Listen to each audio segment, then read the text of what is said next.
लड़की अकेली ही खेलने के शौक में फनफेयर पार्क आ गई, मगर गेट पर मौजूद मैनेजर ने उसे रोक लिया क्योंकि उसका कद मुकर्ररा हद से कम था।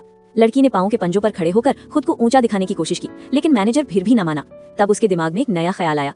कुछ देर बाद वो जिराफ वाली टोपी पहनकर वापस आई, मगर मैनेजर ने फौरन टोपी उतार दी और अंदर जाने से दोबारा मना कर दिया। लड़की हार मानने वालों में से नहीं थी। उसने 2 खाली डब्बों पर खड़े होकर कद बढ़ाने की कोशिश की, लेकिन चंद कदम चलते ही डब्बे दबकर पिचक गए और वो गिर पड़ी। उदास होकर वो वापस जाने लगी कि अचानक सीढ़ियां उतरते हुए उसका पांव फिसला और उसका सर जोर से फर्श पर जा लगा। दर्द से वो रोने लगी, मगर जब उसने आईने में अपना चेहरा देखा तो फौरन खामोश हो गई और खुशी से झूम उठी क्योंकि उसके जहन में एक नया आइडिया आ चुका था। वो फौरन स्लाइड पर चढ़ी और तेजी से नीचे फिसलती हुई अपने सर को बोतलों के ढेर से टकरा दिया, जिससे सर की सूजन और ज्यादा बढ़ गई। इसी दौरान करीब ही एक लड़का खेलते हुए एक मशीन को जोर जोर से पीट रहा था, मगर लड़की के सर की सूजन नीचे जाने के बजाय और ऊपर उभर आई। ये मंजर देखकर लड़का डर के मारे फौरन भाग गया। इसी लम्हे लड़की उस बॉक्स से बाहर निकली और सीधी मैनेजर के सामने जा पहुंची। लड़की को इस हाल में देखकर मैनेजर इतना घबरा गया कि वो वहीं बेहोश हो गया। मौका देखकर लड़की चुपचाप अंदर दाखिल हो गई और सीधा रोलर कोस्टर में जाकर बैठ गई।